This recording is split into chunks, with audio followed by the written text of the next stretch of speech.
Op jouw linker schouder zien we Django Wagner als een soort van engeltje zitten. Heb jij daar iets mee? Oh, nee, ja, wat ik met Django heb.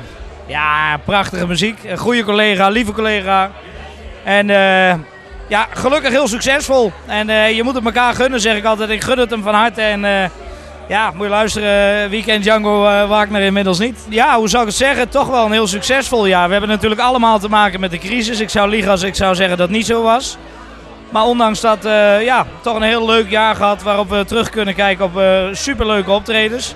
Ik heb het muzikaal iets rustiger aangedaan, omdat we natuurlijk ontzettend druk bezig zijn met mijn allereerste live concert.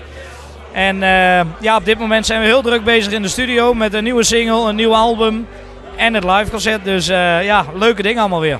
Echt een hoogtepunt voor dit jaar kan ik zo 1, 2, 3 niet noemen. We hebben gewoon een superleuk jaar gehad met echt leuke dingen allemaal. En ik denk dat je een heel bevoorrecht mens bent als je dit vak mag doen en mag blijven doen. En ik zie toch dat ja, de groep fans gelukkig nog steeds groeiend is. En dat is voor mij ja, een heel steuntje in de rug. En dat maakt het weer extra bijzonder om dit te mogen doen.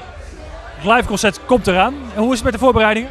Ja goed, we zijn inmiddels gestart met de voorverkoop eindelijk. We hebben moeten wisselen van datum omdat de locatie niet op tijd klaar is helaas.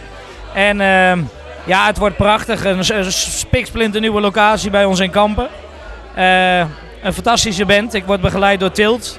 Die hebben we uitgebreid met blazers, backing vocals en een accordeonist. Dus waanzinnige band die erachter staat. Leuke collega-artiesten, waaronder het engeltje op mijn schouder. Dus ja, allemaal fantastische mooie dingen. En ja, ik heb er helemaal zin in. Voor de mensen die het helemaal vergeten zijn, wanneer gaat het gebeuren? Het gaat gebeuren op zaterdag 15 maart volgend jaar. En ja, kaarten zijn inmiddels te bestellen. En als ze op mijn website kijken, dan komen ze vanzelf uit bij de link waar ze kunnen bestellen. En ja, iedereen is van harte welkom. We gaan een fantastisch mooi feest van maken. Nogmaals, als mensen kaarten willen kopen, waar kunnen ze dan terecht? Ze kunnen terecht op de site www.musicclubkampen.nl en als dat te moeilijk is, www.stefhekkel.nl en dan komen ze er vanzelf terecht.